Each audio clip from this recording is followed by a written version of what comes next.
ফ্রান্সের নির্বাচনে বামপন্থীদের জয়ে অভিবাসীদের উল্লাস, ডানপন্থীদের উত্থান নিয়ে কেটেছে প্রবাসী বাংলাদেশিদের উদ্বেগ। 4 দিনের সফরে বেইজিংয়ে প্রধানমন্ত্রী শেখ হাসিনা, বৈঠক হবে শি জিনপিং এর সাথে, কৌশলগত অংশীদারিত্ব বাড়ানোর প্রত্যাশা ঢাকার। এবং মস্কোতে মোদিকে গার্ড অব অনার, স্বাগত জানালো প্রবাসী ভারতীয়রা, পুতিনের সাথে বৈঠকে গুরুত্ব পাবে ইউক্রেন যুদ্ধ।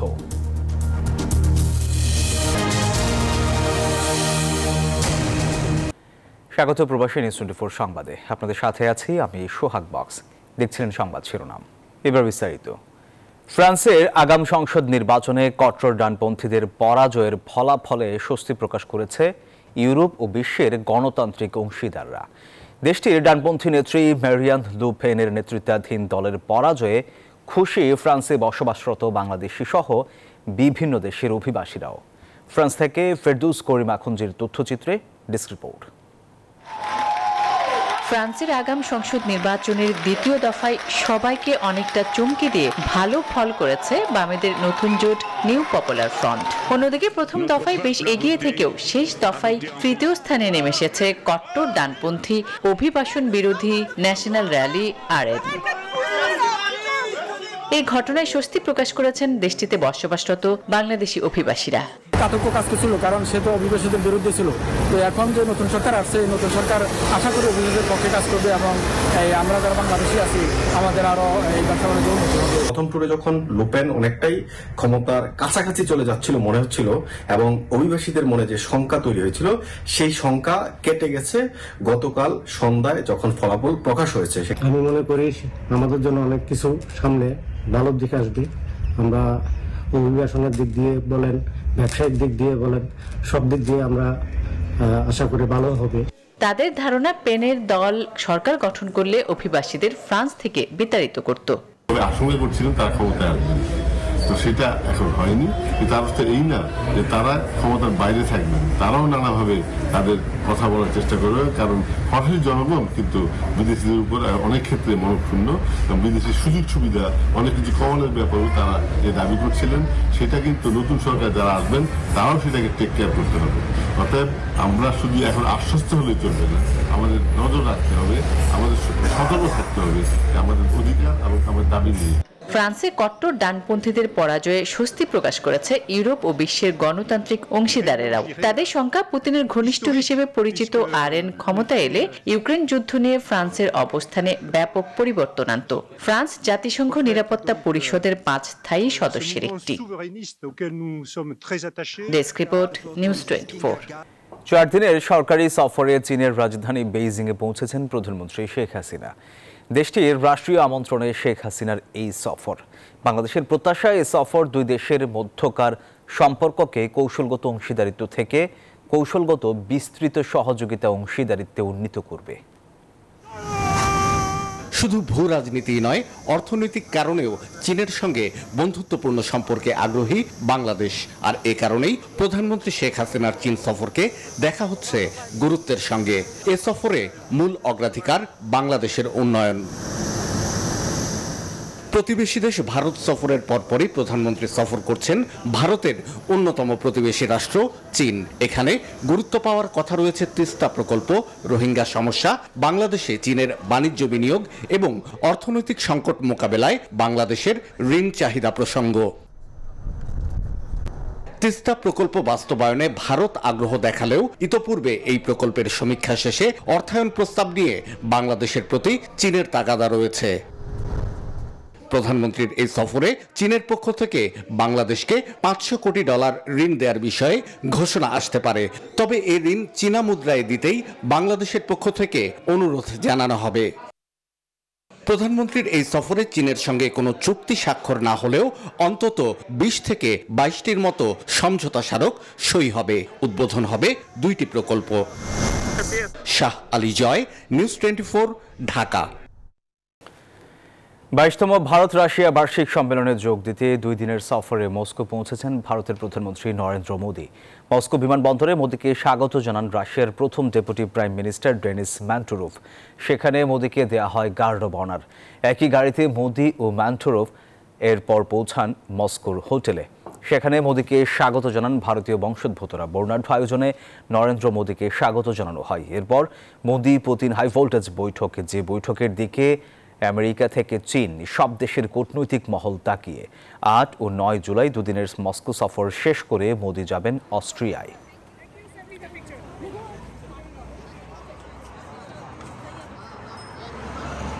স্পেন বাংলা প্রেস ক্লাব সদস্যদের সঙ্গে মতবিনিময় করেছেন বাংলাদেশ অ্যাসোসিয়েশন কাতালোনিয়ার নবনির্বাচিত নেতৃবৃন্দ।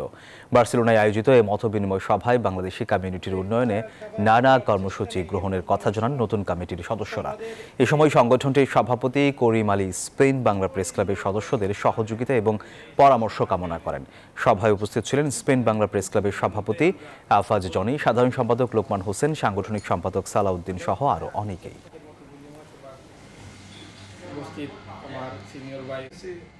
প্রবাসী নিউজ 24 নিচ্ছে একটা বিরতি, সাথেই থাকুন। আবারও স্বাগত প্রবাসী নিউজ 24-এ। কোটা বাতিলের সিদ্ধান্ত নিতে সরকারকে 3 দিনের আলটিমেটাম দিয়ে শাহবাগ ছেড়েছে আন্দোলনরত শিক্ষার্থীরা। অবরোধের শেষে সোমবার রাত 8:30টার দিকে শাহবাগে নতুন কর্মসূচি ঘোষণা দেন প্রধান সমন্বয়ক নাঈম ইসলাম। পাশাপাশি মঙ্গলবার দেশব্যাপী ছাত্র ধর্মঘট এবং ক্লাস পরীক্ষা বর্জন কর্মসূচি পালনের কথা জানান তারা। আন্দোলনকারীরা বলেন, মঙ্গলবার ব্লকেট কর্মসূচি থাকবে না, ছাত্র ধর্মঘট এবং ক্লাস পরীক্ষা বর্জন কর্মসূচি পালন করা হবে। বেঁধে দেওয়া সময়ে দাবি আদায় না হলে আরও কঠোর কর্মসূচির হুঁশিয়ারি দেন তারা। আমরা আপনাদেরকে 3 দিনের সময় দিচ্ছি। এর মধ্যে আমাদের সবার আগে যে কথাটি, আমাদের এই 1 দফা দাবি বাস্তবায়নের জন্য একটু সময় লাগবে, কারণ কমিশন গঠন করতে হবে, কাজ করতে হবে। এর আগে কোটা বাতিলের দাবির আন্দোলনে অচল হয়ে পড়ে রাজধানী ঢাকা। সোমবার দুপুরের পর থেকে শিক্ষার্থীরা একসাথে বেশ কয়েকটি গুরুত্বপূর্ণ মহাসড়ক অবরোধ করে। বিভিন্ন স্থানে রেল থামিয়েও বিক্ষোভ করে তারা। ফলে সারা দেশে যোগাযোগ ব্যবস্থায় প্রভাব পড়ে এই আন্দোলনের।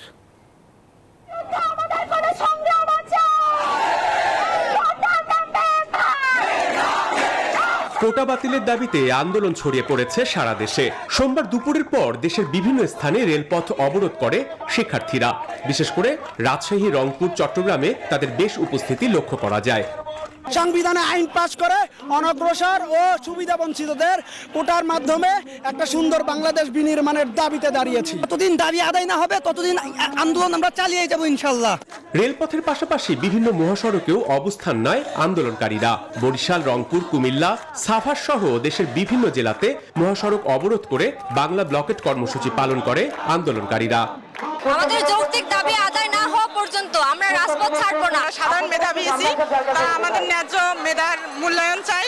কোটা বিরোধী আন্দোলনে দুপুরের পরপরই অচল হয়ে পড়ে রাজধানী। পূর্ব ঘোষণা অনুযায়ী সোমবার দুপুর থেকেই ঢাকা বিশ্ববিদ্যালয়ের কেন্দ্রীয় গ্রন্থাগারের সামনে জড়ো হতে থাকেন আন্দোলনরত শিক্ষার্থীরা। বেলা 3:30টার পর শাহবাগ, সায়েন্স ল্যাব, মৎস্য ভবন, ফার্মগেট, মিরপুর সহ রাজধানীর বিভিন্ন পয়েন্টে অবস্থান নেয় তারা।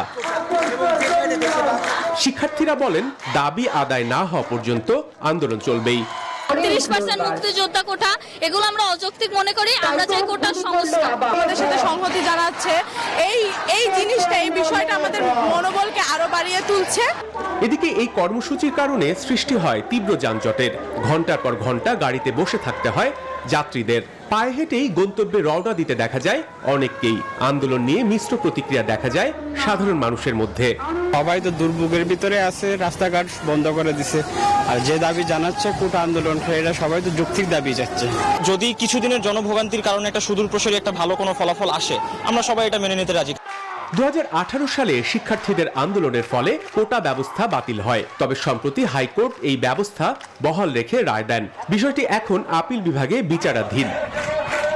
Desk report, news 24। রাজনীতি থেকে আদালত, কোটা আন্দোলনের ঢেউ লেগেছে সবখানে। বিচারাধীন বিষয়ে আন্দোলন করা যায় কিনা এ নিয়ে পরস্পর বিরোধী মতামত দিচ্ছেন রাজনীতিবিদ ও আইনজীবীরা। সরকার পক্ষ বলছে বিএনপির ইন্ধন দিচ্ছে আন্দোলনকারীদের, যদিও দলটি এ অভিযোগ নাকচ করে দিয়েছে। আন্দোলনকারীরা রাজপথ রেলপথে অবস্থান নেয় রাজধানী থেকে দেশের বিভিন্ন মহাসড়ক অচল হয়ে পড়েছে। কয়েকদিন ধরেই প্রতিদিনই দুপুরের পর থেকে অবস্থান নিচ্ছে শিক্ষার্থীরা। এ নিয়ে একে অপরের বিরুদ্ধে কথা বলছে প্রধান দুই রাজনৈতিক দল আওয়ামী লীগ ও বিএনপি।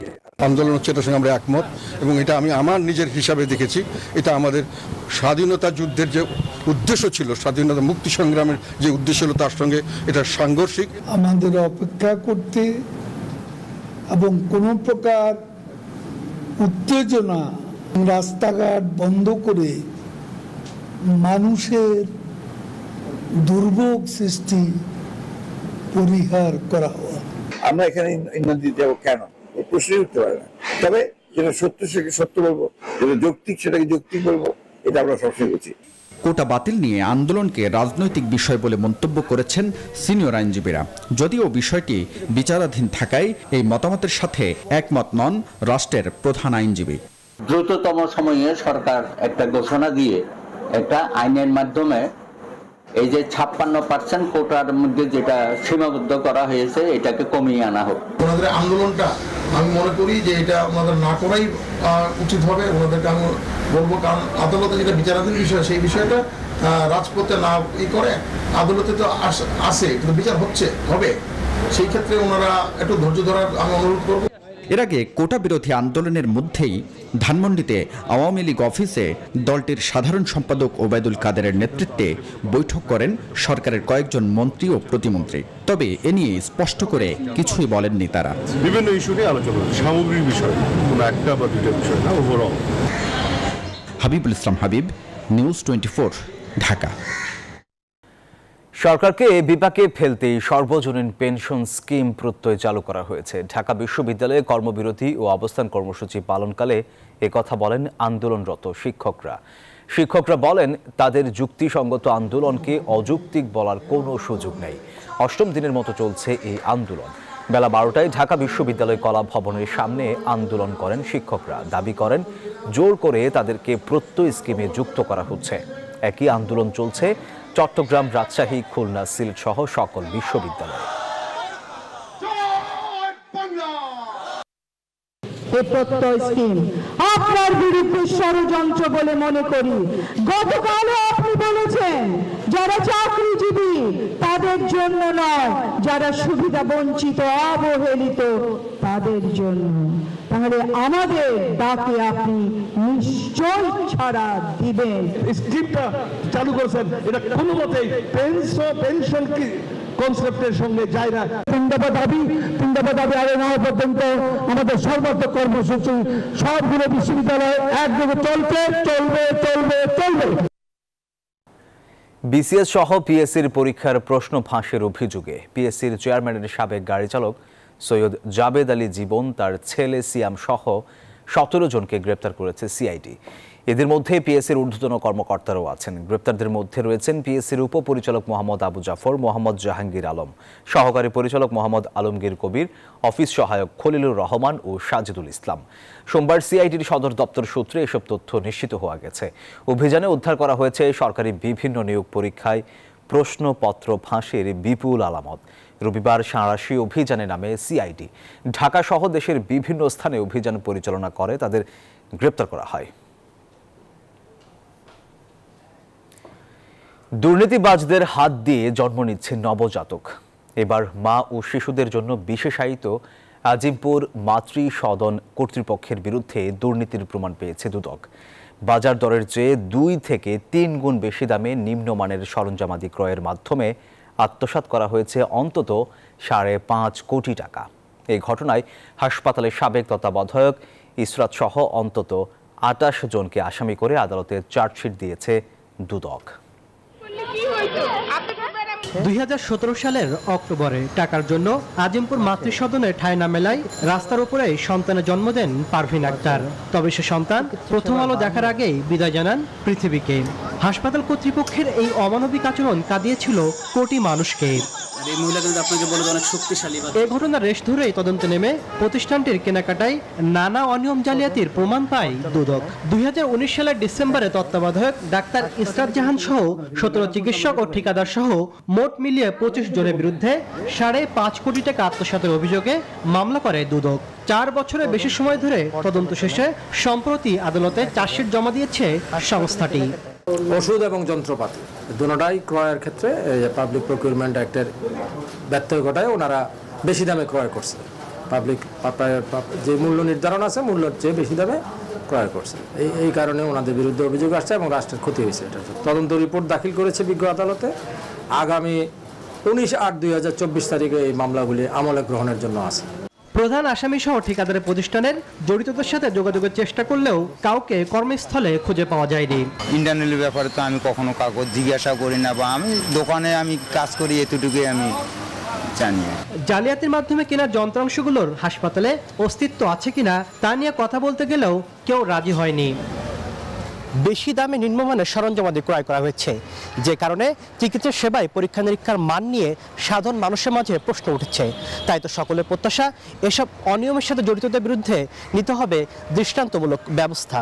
করোনাকালে স্বাস্থ্যখাতের বেহাল দশা দৃশ্যপটে এলে দুদক একাধিক হাসপাতালের বিরুদ্ধে তদন্তে নামে। তাসলিম তৌহিদ, নিউজ 24, ঢাকা। প্রবাসী নিউজ 24 নিচ্ছে আরও একটা বিরতি, সাথেই থাকুন।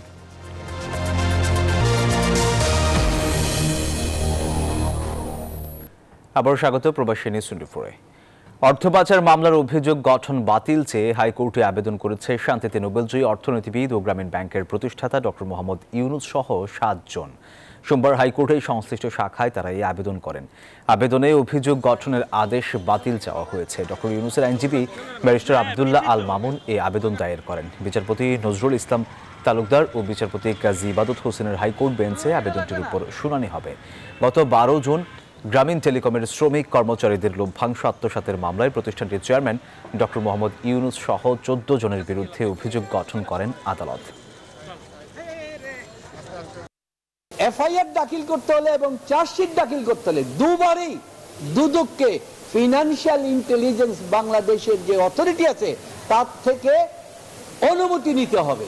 বিনা অনুমতিতে এই মামলা ফাইল করা হয়েছে। অভিযোগ গঠন বাতিল চায়নি, উনি পুরো মামলাটা বাতিল চেয়েছে। প্রসিডিংস মামলার পুরো কার্যক্রম বাতিল চেয়ে 561 ক ধারা অনুযায়ী যেটা দরখাস্ত দাখিল করেছে সেটা আমরা কপি পেয়েছি এবং উনি মেনশন করেছে আগামীকাল লিস্টে আসবে, এটা শুনানি দুদক প্রস্তুত। নরসিংদীর রায়পুরায় ট্রেনে কাটা পড়ে 5 তরুণের মৃত্যু হয়েছে। ছিন্ন বিচ্ছিন্ন হয়ে রেল লাইনে ছড়িয়ে ছিটিয়ে থাকা মৃতদেহ উদ্ধার করেছে রেলওয়ে পুলিশ। নিহতদের পরিচয় মেলেনি এখনও। তারা ট্রেন থেকে পড়ে গিয়ে কাটা পড়েছে নাকি রেল লাইনে বসে থাকা অবস্থায় মারা গেছেন তা নিশ্চিতে মাঠে নেমেছে আইনশৃঙ্খলা বাহিনী। রেললাইনের পাশে অল্প দূরত্বে একসঙ্গে পড়ে আছে 5 জনের মরদেহ। কারো হাত বিচ্ছিন্ন, কারো দেহ। নিহত সবাই পুরুষ।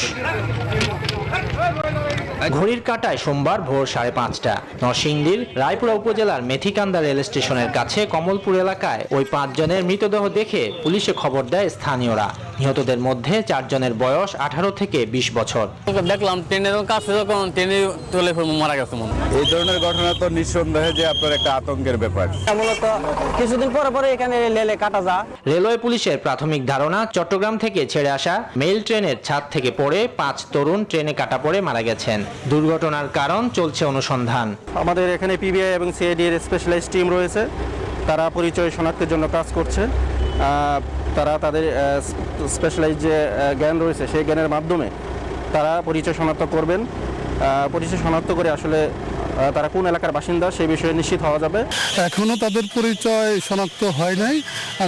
পিবিআই এর সহযোগিতা নিয়ে তথ্য প্রযুক্তির সহায়তা আমরা শনাক্তের চেষ্টা করব। এই বিষয়টা আমরা এখনই পরিষ্কারভাবে আপনাদেরকে জানাতে পারবো না, আমরা বিষয়টি খতিয়ে দেখব। আর রেল পুলিশ এরা কাজ করতেছে। এদিকে একই রেল স্টেশনের কাছে ট্রেনে কাটা পড়ে প্রাণ গেছে আরো একজনের। Desk report, news 24। টিসিবির ফ্যামিলি কার্ডধারীরা এবার পাচ্ছেন না পেঁয়াজ ও আলু। এছাড়া নতুন ও পুরাতন কার্ডের জটিলতায় অনেকেই পণ্য না পেয়ে বাড়ি ফিরেছেন খালি হাতে। সোমবার রাজধানীর করাইল বস্তিতে ভর্তুকি মূল্যে নিত্যপণ্য বিক্রি কার্যক্রমের উদ্বোধনের পর এমন অভিযোগ ক্রেতাদের। উচ্চমূল্যের বাজারে নিম্ন ও মধ্যবিত্তদের স্বস্তি দিতে 1 কোটি পরিবারকে ফ্যামিলি কার্ড দেয় সরকার, যাদের ভর্তুকি মূল্যে পণ্য পাওয়ার কথা টিসিবি থেকে। জুলাই মাসের জন্য এই কার্যক্রমের উদ্বোধন করা হলো রাজধানীর কড়াইলবস্তিতে। একজন কার্ডধারী সর্বোচ্চ 2 লিটার ভোজ্য তেল, 5 কেজি চাল ও 2 কেজি করে মসুর ডাল কিনতে পারছেন। আগে থাকলেও এ দফায় উধাও হয়ে গেছে নিত্য প্রয়োজনীয় আলু, পেঁয়াজ ও চিনি। লাইনে দ্বারা নিতে হইব, কোন সময় সিরিয়াল পাই বলতেছে না, লাইনে দ্বারা যাইতেছে। চিনি এবং পেঁয়াজ মাঝে মধ্যে দেয়, আবার দেন, কিন্তু ইদানিং দিতেছেই না। নতুন পুরনো কার্ডের গেড়াকলেও পড়েছেন অনেকে। দীর্ঘ লাইনের ভোগান্তির অপেক্ষা শেষেও মিলছে না পণ্য, তাই ক্ষোভের অন্ত নেই ক্রেতাদের। সকালে আইসি অনফোন তো কোনো খবর নেই, একবার কয় নতুন কার্ড, একবার কয় পুরান কার্ড, 3বার বাসা আইসি গেছি। নেতা গুদার এখানে খাইতাছে, সকাল থেকে 7টা পর্যন্ত আসছি, এখনো মালগুলা দেয় নাই, 1 ঘন্টা কইলে হাইরে মালগুলা দেয় নাই। তবে এসবের আগেই টিসিবির পণ্য বিক্রি কার্যক্রম উদ্বোধন করেন বাণিজ্য সচিব। বলেন, বাজারে দাম বেশি থাকায় টিসিবির জন্য পেঁয়াজ কেনার কথাও ভাবছে সরকার। পেঁয়াজ আলুর দাম বৃদ্ধির বিষয়টি আমাদের নজরে আছে, সেটা তো আমরা আড়তদার এবং ব্যবসায়ীদের সাথে বিভিন্ন পর্যায়ে যোগাযোগ এবং আমাদের মনিটরিং কার্যক্রম জোরদার করছি, এবং এখানে কৃষি মন্ত্রণালয়ের সাথে সমন্বয় করে যদি আমাদের কোনো এখানে ঘাটতি আমরা মূল্যায়ন করি, সেই অনুপাতে আমরা কিছু পণ্য বাইরে থেকে আনারও চিন্তা করছি। তবে এবার টিসিবির পণ্য তালিকায় কেন আলু, পেঁয়াজ নেই তার সদুত্তর নেই সংস্থাটির কাছে। ওয়ালিদ সাকিব, নিউজ 24, ঢাকা। এবার জানাবো খেলার সংবাদ।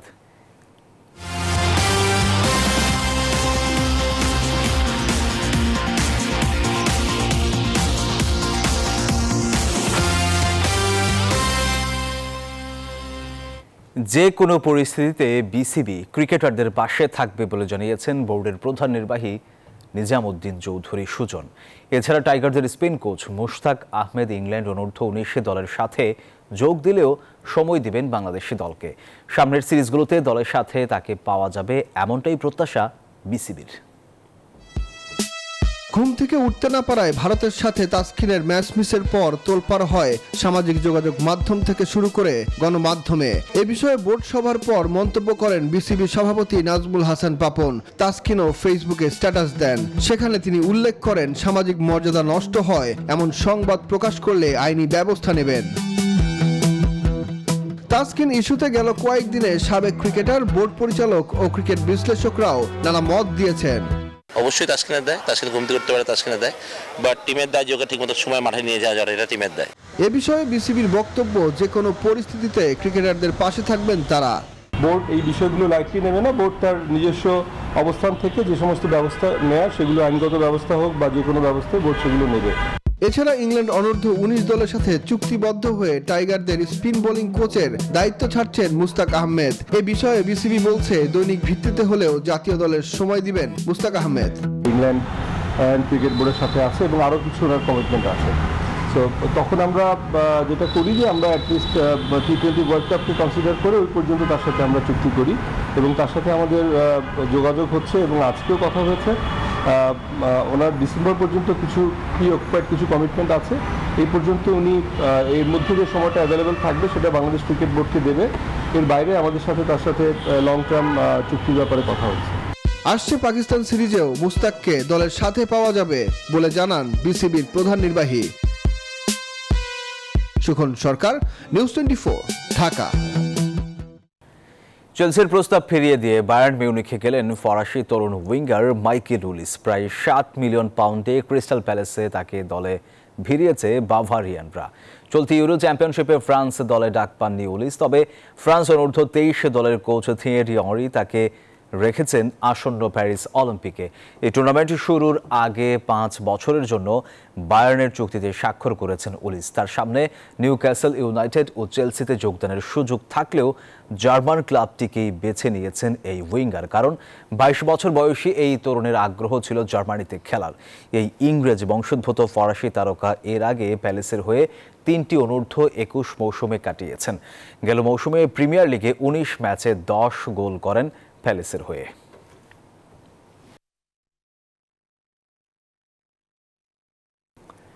দর্শক, এই ছিল প্রবাসী নিউজ 24 সংবাদে। এতক্ষণ সাথে থাকার জন্য ধন্যবাদ সবাইকে।